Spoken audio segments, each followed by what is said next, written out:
Dr. Mary Neal is an orthopedic surgeon who shares her medical practice and her love for outdoor adventure with her husband, Bill. In 1999, they planned an adventure that took Mary on a spiritual journey few have taken and returned to talk about. My husband and I really enjoy kayaking. We enjoy traveling. We speak Spanish. We've traveled internationally a number of times. And so for my husband's birthday, I said, okay, this is the year we're going to do it. So we went to Chile for a vacation to kayak. After a week of kayaking, Bill sat out the final day with a sore back. Mary and the rest of their group kayaked through a treacherous stretch of the river. This is a section of river that's very well known for its waterfalls. These are drops of 10 to 15 feet, 20 feet maybe, which for an experienced kayaker is not a crazy thing. I went over the main drop, and as I crested over the drop, I could see the tremendous turbulence and tremendous volume. And as I hit the bottom of the drop, the front end of my boat became pinned. I and my boat were immediately and completely submerged. The volume and force of the water was such that I was absolutely pressed to the front deck of the boat. And I couldn't move my arms even back far enough to reach my spray skirt, let alone push myself out. Mary was stuck. The only thing she could do was pray. I very sincerely asked that God's will be done, and I meant it. I didn't say, oh, please come and save me.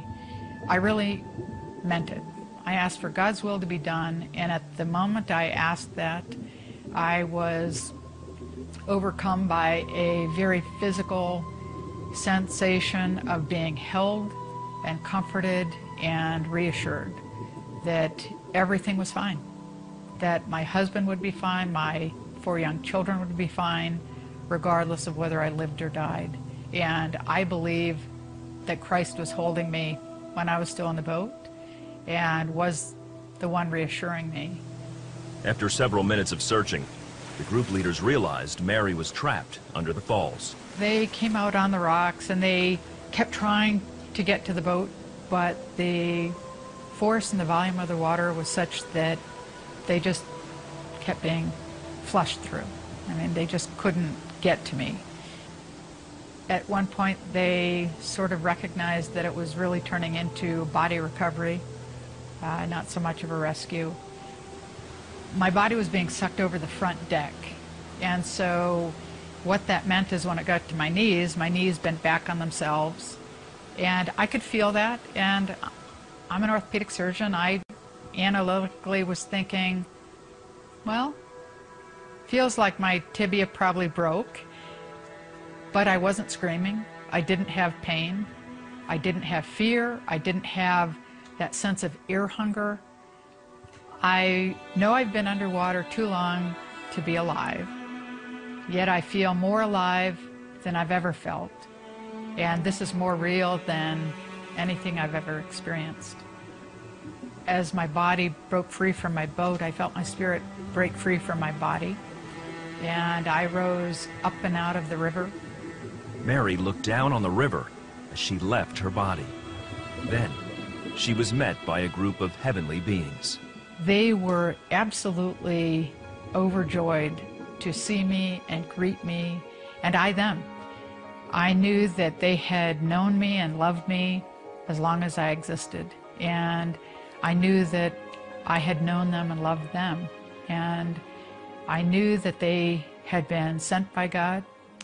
They began taking me down this exceptionally beautiful path that was brilliant, and they were taking me toward this great domed structure of sorts that not only was exploding with beauty and color, but it was exploding with this absolute love of God that was beyond anything I could ever describe or ever truly explain. And I could hardly wait. I was absolutely overwhelmed by this sensation of being home. of being where I belonged. But just as quickly, there was this sense of disappointment that descended on everyone. And the spirits who had taken me there told me that it wasn't my time, and I had more work to do on earth, and I had to go back to my body. After what seemed like hours with her heavenly host, Dr. Neal returned to the river and watched as her friends recovered her body. I could see my body being pulled to the shore, and I could see the guys start CPR. I felt like he was looking right at me and begging me to come back and take a breath. And I lied down and I was reunited in the middle of a very remote part of South America. Dr. Neal had been gone for over 15 minutes, perhaps as long as 25. Certainly longer than medical science can explain her survival. She was flown back to the United States, where she slowly recovered from her injuries. In her book, To Heaven and Back, she talks about how the reality of God's love has changed her for eternity.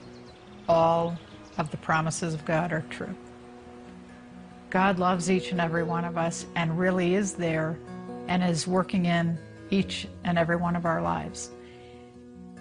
That love is everything.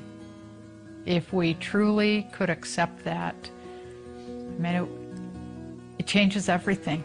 It changes the way you view every moment of every day.